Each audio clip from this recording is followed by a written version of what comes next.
Hi, my name is Becca Riddle. You're watching Court Street Christian Church, and we're so glad you're with us today. I wanted to start off with a big thank you to people who are partnering with us financially. It's because of your generosity that we get to keep bringing you these messages week after week. If you have not partnered with us financially yet, and this is a place that you find life and you find yourself coming back to and find yourself encouraged in your spiritual relationship with Jesus, we would love to welcome you to take that first step to join us. If you'd like to look for an online way to do that, something that's safe and secure, you can go to our website and look for the PushPay app, and that will give you some prompts and teach you how to do this safely and securely. But we would just cherish your partnership to keep this place running and going and continue to share the message of Jesus in a way that we just love and feel excited to do. You know, one of the things Court Street does is partner with other local ministries that are thriving and just love on them, support them. And right now we are in the middle of a campaign raising money for Hope Pregnancy Clinic. It is a beautiful place that supports women in a real complex place in life and meets that with compassion and support in lots of different avenues. And so if you're interested in partnering us with that, again, look at our PushPay app and you can donate that way. We're so glad you're here, and we're just ready to just take a deep breath with you and have a beautiful time of worship together before we listen to our message. God bless you as you have a beautiful Sunday. This is amazing grace. This is unfailing love. That you would take my place. That you would bear my cross. Down your life, that I would be set free. Oh, Jesus, I sing for all that you've done for me.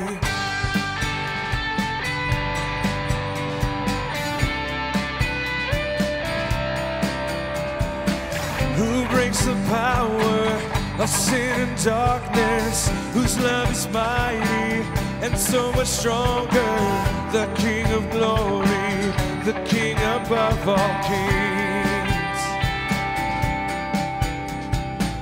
who shakes the whole earth with holy thunder and leaves us breathless in awe and wonder, the King of glory, the King above all kings. This is amazing grace. This is unfailing love, that you would take my place, that you would bear my cross, you laid down your life, that I would be set free. Oh, Jesus, I sing for all that you've done for me.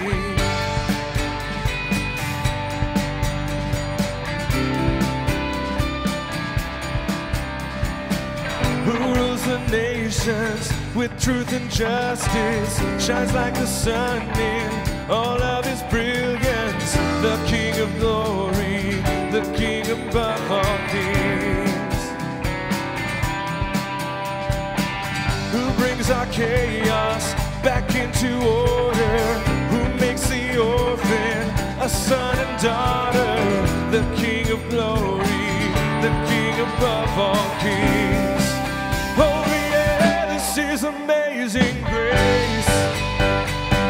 This is unfailing love, that you would take my place, that you would bear my cross, you laid down your life, that I would be set free. Oh, Jesus, I sing for all that you've done for me.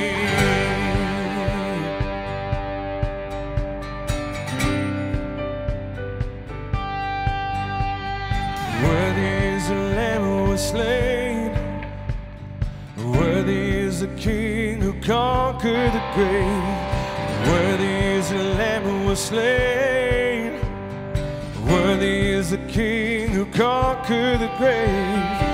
Worthy is the Lamb who was slain. Worthy is the King who conquered the grave. Oh, worthy is the Lamb who was slain. Worthy, worthy, worthy.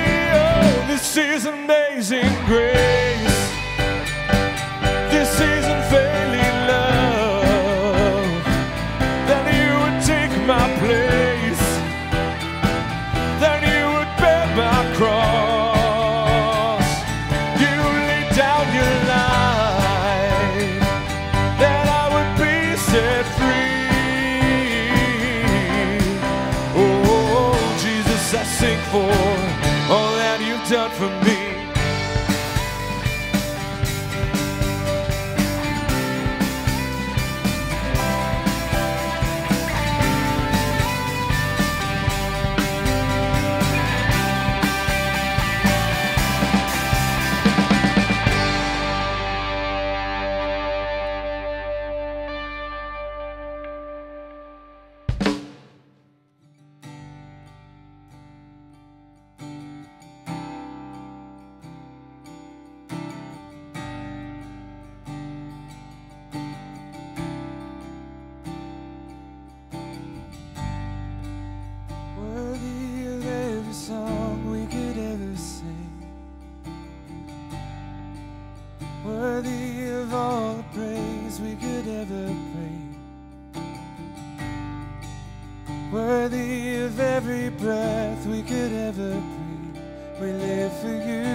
Jesus, the name above every other name. Jesus, the only one who could ever save. Worthy of every breath we could ever breathe. We live for you. Oh, we live for you. Holy, there is no one like you. There is none beside you. You open up my eyes in wonder and show me who you are, and fill me with your heart and lead me in your love to those around me.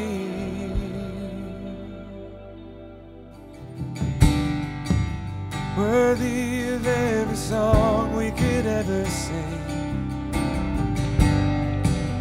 Worthy of all the praise we could ever bring. Worthy of every breath we could ever breathe. We live for you. Yes, we do, God. Jesus, the name above every other name. Jesus, the only one who could ever save. Worthy of every breath we could ever breathe. We live for you. Oh, we live for you. Holy, there is no one like you. There is none beside you. You open up my eyes in wonder and show me who you are, and fill me with your heart and lead me in your love to those around.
Hi everyone, my name is Josh and I'm one of the pastors. Welcome this week to our series that we're continuing, When Life Goes Sideways.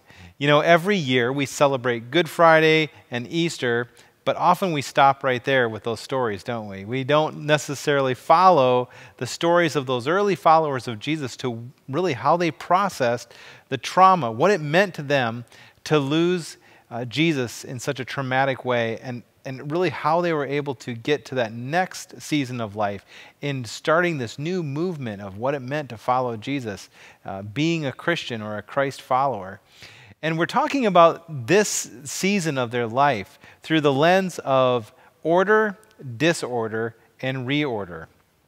And we can see in their stories that even in the midst of their hurt, even in the midst of their pain and in their trauma, God joins with them. God is not apart from them, but he enters into this disorder and together leads them toward reorder, leads them toward something new. Okay, I want to tell you a story of an unfortunate nickname that I had growing up.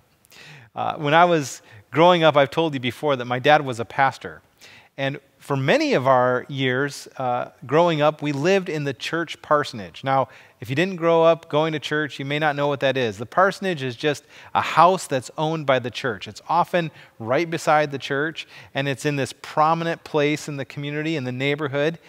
It's like living in a glass house, really, because everything that the pastor's family does seems to be on display for everyone. As a kid growing up, every time I played football in the front yard or rode my bike or shot baskets, you know, in the basketball hoop, it seemed like everybody was watching. I remember one time my mom actually tilled up the front lawn of the church parsonage and planted a garden. Man, that made the neighbors talk. Well, there was this one particular neighbor that whenever I would ride by his house, he was about my age, he would look at me and he would say in this kind of mocking tone, he'd say, "Hey, church boy." And I'd be on my bike thinking, oh man, church boy, I want to be just one of the regular guys, you know. I wanted to be seen as just cool, and I was riding my BMX bike, and I didn't want to be seen as the goody-goody, you know, church boy. I don't know about you. Did you ever have a nickname that just seemed to point out some part of your life that you would just rather not be, you know, the thing that everyone notices? How did that make you feel when you had that nickname? Well, the story that we're going to look at today, this follower of Jesus, has one of those names, unfortunately for him. And I bet that you know who it is. I'm going to say his name, and you say his nickname. Ready? It's Thomas. What is Thomas known as? I can hear you. I can hear you through the screen there.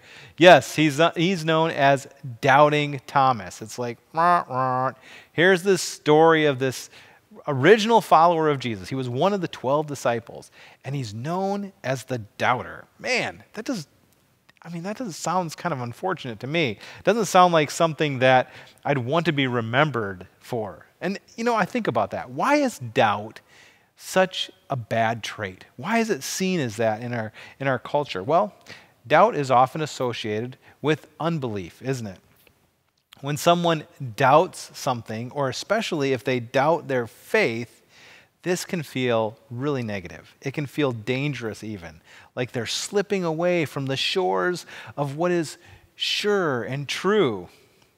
So the nickname, Doubting Thomas, does it really adequately describe this disciple of Jesus?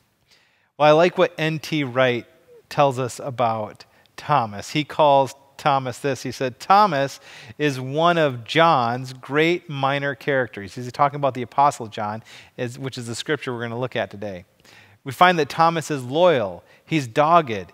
He's slow to understand things, but he's determined to go on putting one foot in front of the other at Jesus' command. Well, what gives this theologian N.T. Wright this picture of Thomas? Where did he get this idea about Thomas? Because what I know about Thomas is that he is doubting Thomas. Well, actually, the first time we meet Thomas is actually in John chapter 11. And if you've been around church at all, you've probably heard the story of Lazarus. This is Jesus' friend who Jesus raises from the dead after 3 days. Pretty dramatic story. And if you know that, there's actually a verse in John 11 that's one of the most famous verses, especially if you grew up in church as a kid and you were forced to memorize the Bible and you had to have a verse always ready to memorize. I memorized John 11:35. It's Jesus wept. 2 words. I just always love to memorize that. Not necessarily because Jesus was, compassionate and showed compassion, but just because it was 2 words. Well, is that what John 11 and Thomas is all about? Well, actually, there's another verse in this chapter where Thomas is involved. In fact, he speaks. It's John 11:16, and it says this: "Then Thomas said to the rest of the disciples, 'Let us also go, that we may die with him.'" And when you just hear that verse out of context, I don't know what that's talking about. In fact, it sparks some curiosity in me to know what is Thomas referring to? Well, let me tell you kind of the rest of the story. You see, in the previous chapter, in John chapter 10, we find Jesus and his disciples traveling through the country, and Jesus is teaching, and he's specifically teaching that he is come to be the Son of God. And he says that I have come from God. I am God's Son. And this angers the crowd. In fact, angers them to a point that they pick up stones and they want to throw them at Jesus and the disciples and commit this incredible act of violence. Somehow, they were able to escape. So this is the area of the country that Jesus and his disciples were in. They had escaped there, and when Jesus hears that his friend Lazarus is dying, he wants to go back to that same part of the country because that's where Lazarus was from. And his disciples, how do you think they felt about that? Well, they thought, oh man, we do not want to go back there, Jesus. Don't you remember what happened? It's this difficult choice that they have to make. Do we go and we visit the sick friend, or do we protect ourselves and stay back? Well, Jesus is ready to go, and the disciples are trying to talk him out of it. In fact, the first part of chapter 11 is all about that. They say, hey, Jesus, a short time ago, these people were ready to stone you, and now you want to go back there? This seems like a pretty reasonable and thoughtful thing to think. It seems like regular logic to me. And they can't talk Jesus out of it. He's determined to go back, whether there's going to be a stoning or not.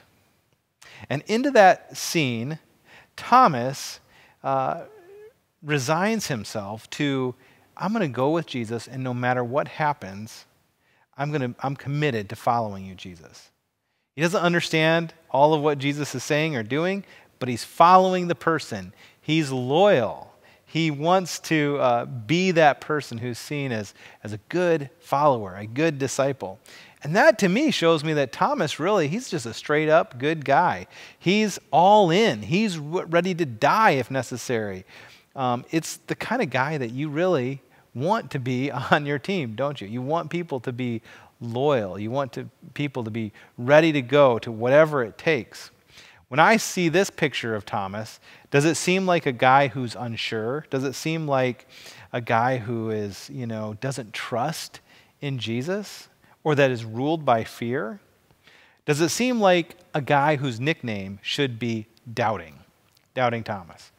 It certainly doesn't seem like so to me. In fact, when I'm introduced to this version of Thomas, I think to myself, what is it here in Thomas's story that I can relate to? What about you? What do you see in Thomas's story here in John 11? Do you relate to his quality of loyalty? Do you relate to his willingness to go with Jesus no matter what? Maybe you relate to the part of the story where the disciples are scared and they're fearing what's going to happen with Jesus, and they have this very logical argument. Let's not go back there. Thomas is a pretty relatable character, isn't he, when we look at him in that first story. But let's look at the next story, the story that he's most famous for. It's found in John chapter 20. Now Thomas, who was also known as Didymus, one of the 12, was not with the disciples when Jesus came. So the other disciples told him, "We have seen the Lord." But he said to them, "Unless I see the nail marks in his hands, and put my finger where the nails were, and put my hand into his side, I will not believe."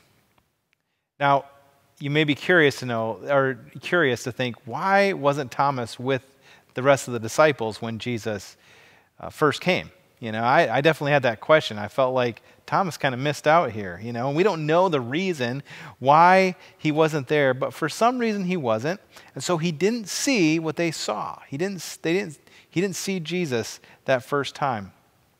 And let's face it, if you were in that situation and your friends showed up and they were telling you that your friend who had died was up and breathing again, you might be a little bit skeptical.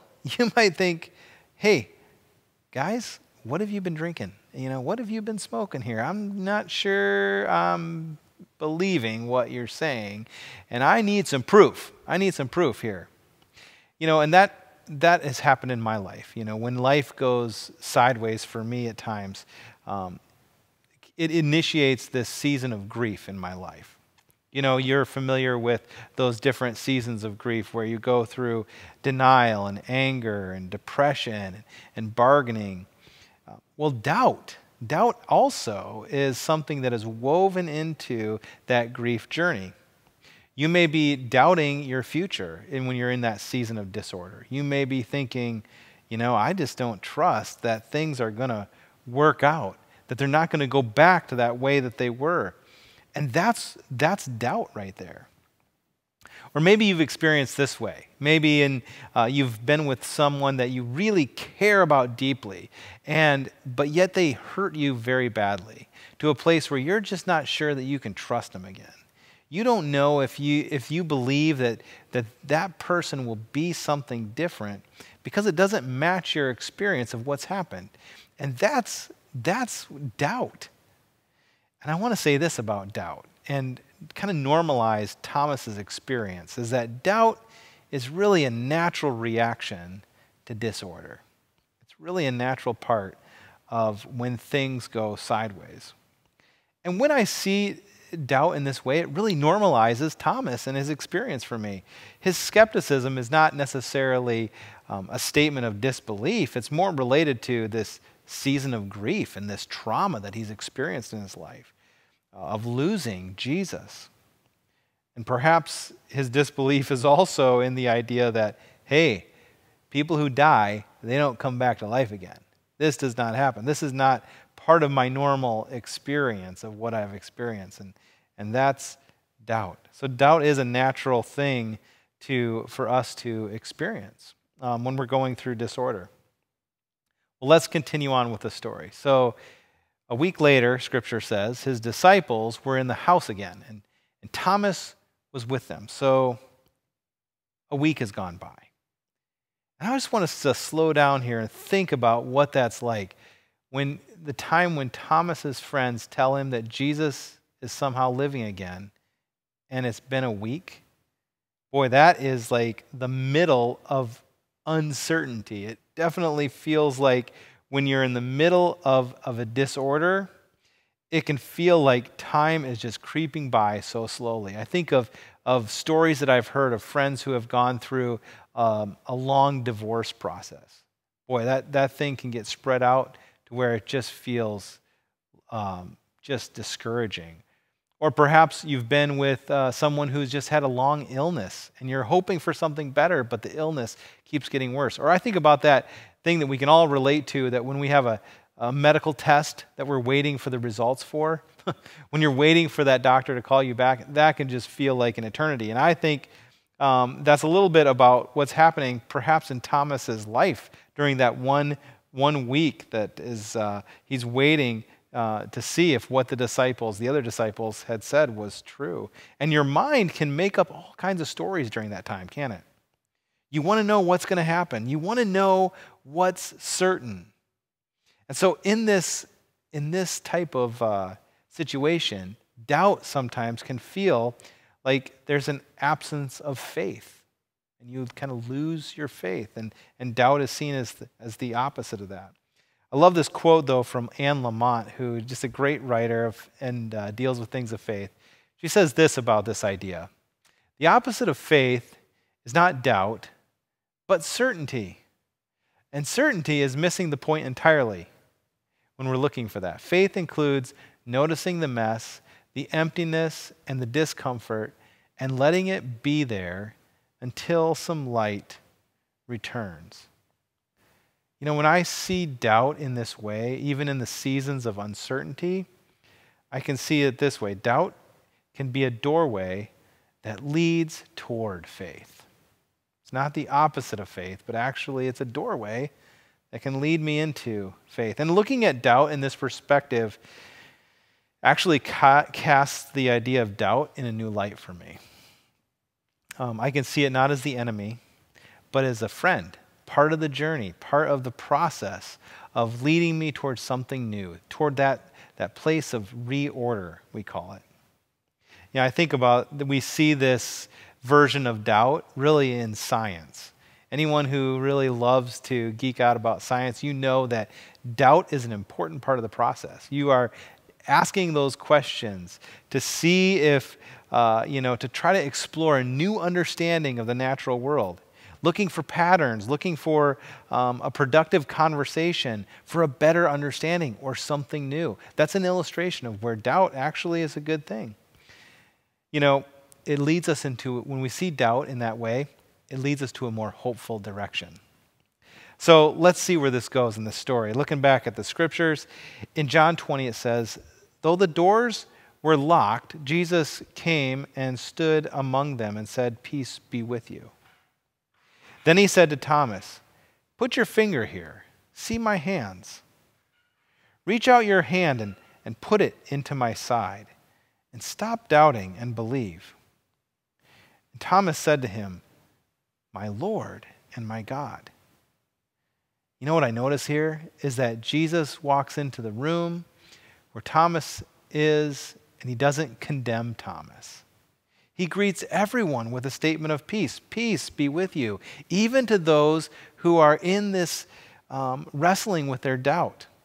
Instead of chastising Thomas, he invites Thomas closer. He says, here's my hands. I want you to see the scars here. Here's my side. It's this invitation to touch. It's this invitation to really believe and to let go of doubt. Thomas's response, my Lord and my God, it's not some dramatic theological, articulate profession of faith. It's just a realization of a real reality, of a new reality, to actually exclaim, wow, it really is true. Man, what would it be like to follow a God who doesn't condemn your doubt, but engages with you in it? Here's something else I see, that when Jesus appears to Thomas, his scars are there. He shows him his hand. He shows him his side. Jesus' new body, his reordered self, it contains the marks of the trauma that he went through. The disorder is part of the reorder. It's part of the story. But there's something there that's different. It's healed. Reorder, our reorder, is not necessarily the absence of scars.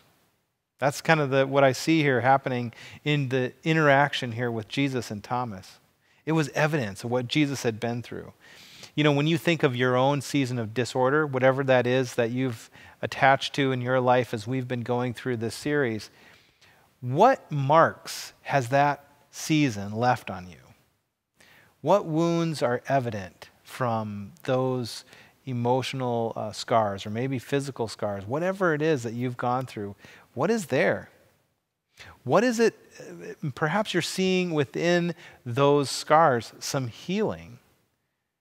As you've allowed God into those places to come alongside you and to enter into that disorder, you see the healing that's happening, and it actually is still there, but it's part of the reorder.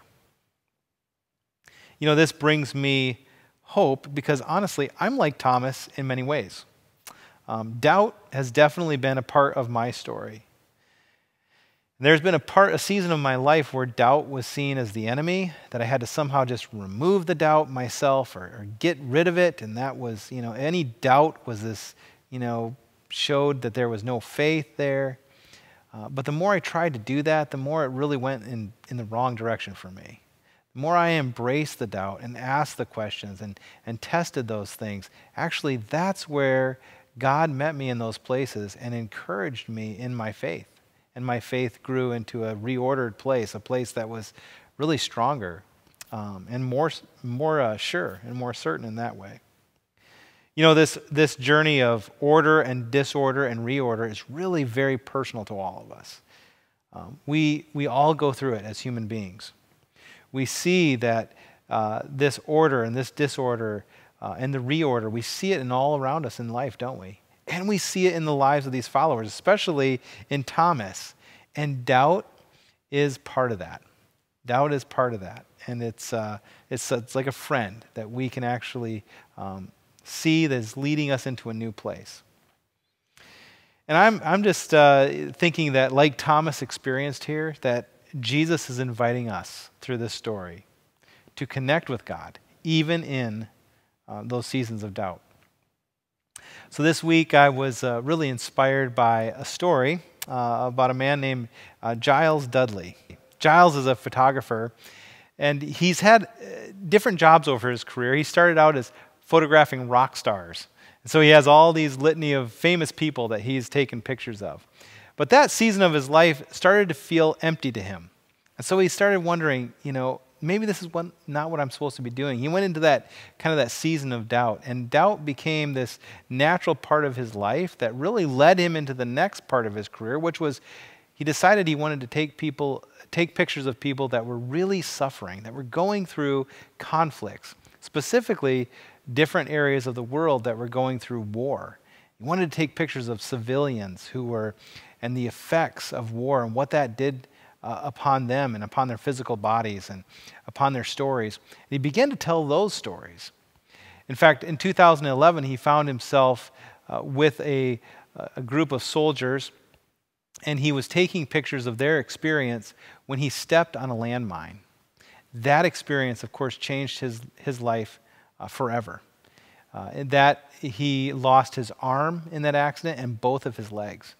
And he went into the next 3 years of just surgery after surgery, trying to recover from his injuries. And during that time, people told him, you know what, you're never going to walk again.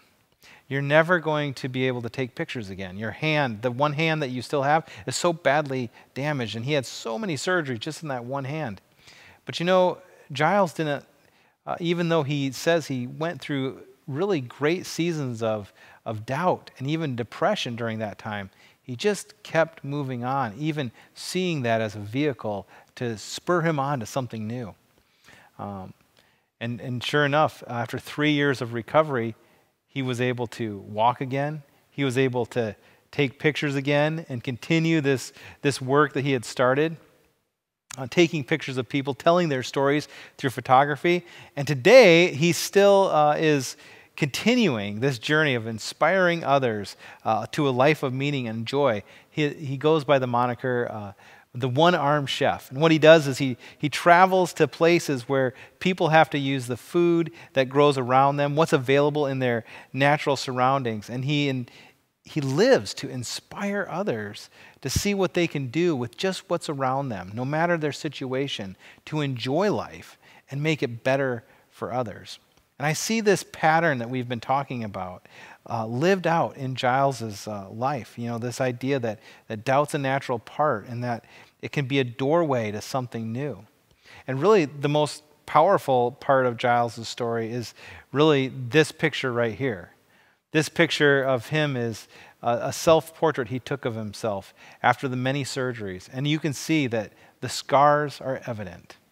It's a part of his journey, a part of his story, that his new life is still not without the scars of the old. It's taking all of it, his order, his disorder, and it's made something new into reorder.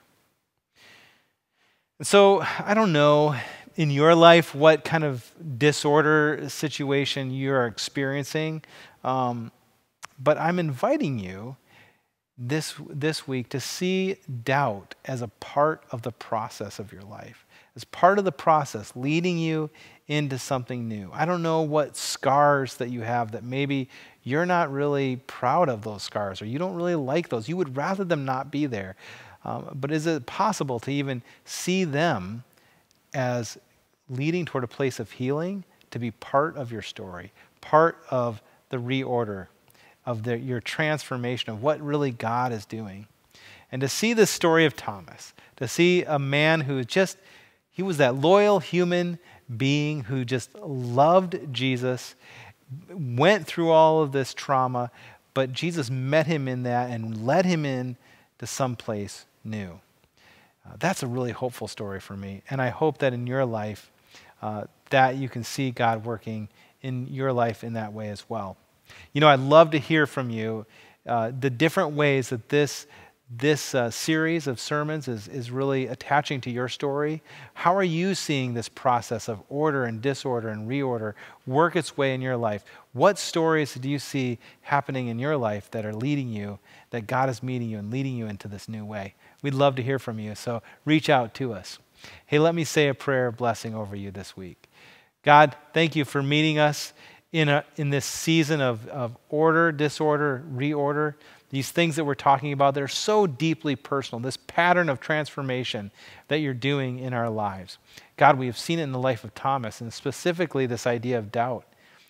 God, would you meet us in those seasons of doubt? Would you meet us with a sense of compassion and love, just like you met Thomas that day, and a sense of peace to us, that we might see a new reality being formed in the healing of our own lives. We love you, God, and we know that you love us. In Jesus' name, amen. Thanks for joining us this week. We'll see you next time.